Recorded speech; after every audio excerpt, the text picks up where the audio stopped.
एक बार की बात है, एक आलसी व्यक्ति एक बौद्ध भिक्षु से कहता है, मुनिवर मेरे पास बहुत आलस्यपन है, जिसकी वजह से मैं अपने जीवन में जो करना चाहता हूं वह कर नहीं पाता हूं, मुझे कुछ रास्ता दिखाए। फिर बौद्ध भिक्षु उस आदमी से पूछते हैं कि क्या तुम्हें पक्का विश्वास है कि तुम्हें आलस्यपन है? वह व्यक्ति कहता है, हां मुनिवर, केवल मैं ही नहीं, मेरे पूरे गांव के लोग कहते हैं कि मैं आलसी हूं। वह बौद्ध भिक्षु उस व्यक्ति से कहते हैं, परंतु क्या तुम्हारे पास इस बात का कोई प्रमाण है कि तुम वाकई में आलस्य हो? वह व्यक्ति कहता है, हां मुनिवर। फिर बौद्ध भिक्षु कहते हैं, क्या प्रमाण है कि तुम आलसी हो? वह व्यक्ति कहता है कि मुनिवर मैं जानता तो हूं कि व्यायाम करना मेरे स्वास्थ्य के लिए अच्छा तो है, लेकिन मैं चाहकर भी व्यायाम नहीं कर पाता हूं क्योंकि मेरा आलस्यपन मुझे सुबह जल्दी उठने ही नहीं देता। फिर वे बौद्ध भिक्षु कहते हैं, अच्छा तो तुम ऐसे आलसीपन से परेशान हो?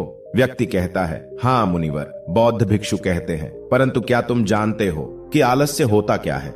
वह व्यक्ति कहता है, मैं ये तो नहीं जानता कि आलस्य का क्या है, परंतु यह जो भी है बहुत ही बुरा है।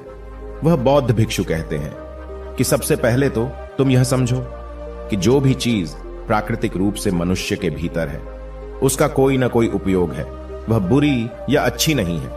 आलस एक भाव है, एक विचार है जिसे जाने अनजाने में हम खुद ही पैदा करते हैं। वह व्यक्ति पूछता है, परंतु वो कैसे मुनिवर?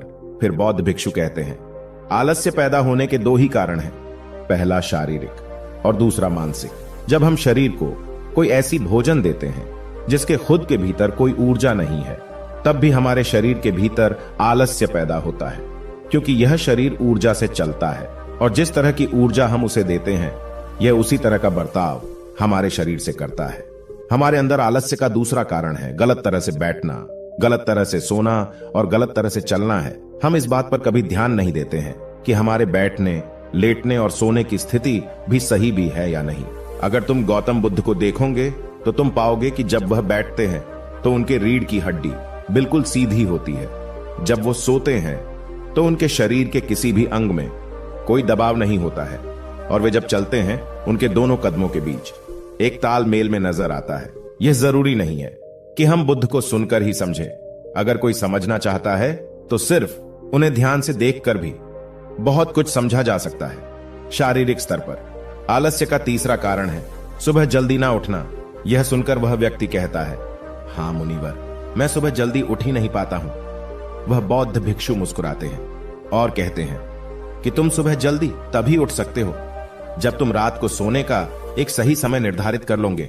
बौद्ध आश्रमों में प्रत्येक बौद्ध भिक्षु को अनुशासन का पालन करना होता है, क्योंकि अनुशासन हमारे जीवन में संतुलन लाता है। ज्यादातर लोग अनुशासन को बुरा समझते हैं क्योंकि उन्हें लगता है कि अनुशासन उन्हें बांधता है, जबकि असल में यह है कि अनुशासन हमें बांधता नहीं बल्कि मुक्त करता है।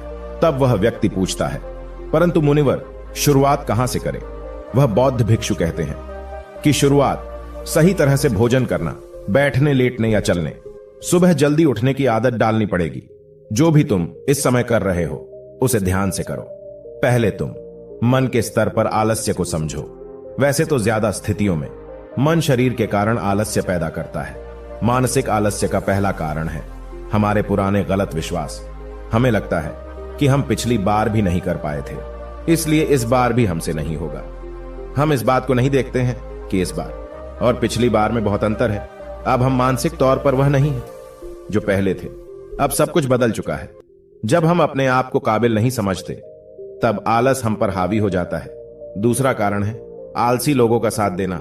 कभी कभी ऐसा होता है कि आलस्य हमारे भीतर नहीं होता, परंतु दूसरों लोगों से वह हमारे भीतर आ जाता है। ऐसा इसलिए होता है क्योंकि हम आलसी लोगों की संगति करते हैं। वह व्यक्ति कहता है कि हां मुनिवर, ये एकदम सत्य है, ये बात तो मैंने भी अनुभव की है। वह बौद्ध भिक्षु कहते हैं तीसरा कारण है मन का स्पष्ट ना होना। मान लो तुम एक जंगल में खो गए हो और शाम होने वाली है। तुम्हें यह नहीं पता है कि तुम्हारा घर किस दिशा में है, तो क्या ऐसी स्थिति में तुम आलसी बनकर लेट जाओगे या फिर अपने घर की तलाश में निकल पड़ोगे?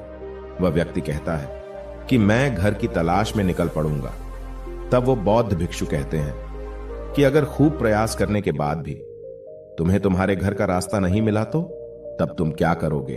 वह व्यक्ति कहता है मैं फिर भी तलाश में लगा रहूंगा, क्योंकि मेरे पास उसके अलावा और कोई विकल्प ही नहीं होगा। वह बौद्ध भिक्षु कहते हैं, मनुष्य को आलस्य तभी पकड़ता है जब उसके पास कई विकल्प होते हैं। अगर किसी के पास सिर्फ एक ही विकल्प है तो उसका मन पूरी तरह से स्पष्ट होगा। अगर तुम अभी व्यायाम नहीं कर पा रहे हो तो उसका कारण तुम्हारे नजर का स्पष्ट नहीं होना है। तुम अभी भविष्य में होने वाले रोगों को नहीं देख पा रहे हो, तुम अभी उन रोगों से होने वाली पीड़ा को महसूस नहीं कर पा रहे हो।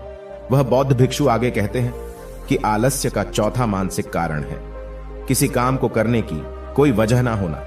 मान लो तुम एक रास्ते से कहीं जा रहे हो और बहुत देर तक चलते चलते तुम कहीं थक जाते हो। अब तुम्हारा और चलने का मन नहीं कर रहा है, तुम्हें आलस्य आ रहा है। तभी तुम वहां देखते हो कि एक शेर तुम्हारे पीछे चला आ रहा है। तो क्या ऐसी परिस्थिति में भी तुम अपने आलस्य को लेकर वहां रुके रहोगे? नहीं ना। तो तुम इस बात को समझ लो कि आलस्य तुम्हें उसी काम को करने से रोकता है जिसे करने की कोई बड़ी वजह ना हो। वह व्यक्ति कहता है, धन्यवाद मुनिवर, अब मुझे आलस्य का सारा खेल समझ में आ गया।